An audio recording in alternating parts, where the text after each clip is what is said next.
তরমুজ চাষ একটা লাভজনক ব্যবসা। এটা সাধারণত ঈদে রোজার মাসে আসবে আমাদের বাংলাদেশের বাজারে। আর এটা মানে একটা ফসল দেওয়ার পরে আর তরমুজ অ্যাভেলেবেল হয় না। তো কৃষকের লস প্রজেক্ট। কৃষক যদি এটা নদীর পাড়ে চয়েস করতে পারে এবং ওই মাটিতে যদি আর্দ্রতা থাকে তাহলে বেশি ভালো, কারণ পরিবহনের ব্যাপার স্যাপার আছে। তবে এখন আধুনিক কৃষি হয়েছে, আপনারা যারা তরমুজ চাষ করেন অন্তপক্ষে তরমুজের গাছের গোড়া যদি আপনি ড্রাম দিয়া বা কন্টিন দিয়া একটা জৈব সারের খাবারের ব্যবস্থা করতে পারেন তাহলে কিন্তু আপনার গাছে মানে ফল বেশি আসবে এবং ফল হৃষ্টপুষ্ট হবে, কারণ এটা পানি জাতীয় ফল।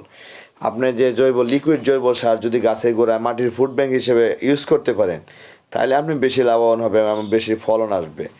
আর আপনারা যারা তরমুজ চাষ করেন আপনারা তো জানেনই, তবে নদীর পানি এলে বেশি ভালো হবে।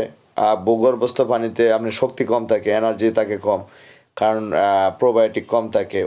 মাছ পুকুরে চাষের পানিতে বেশি থাকে।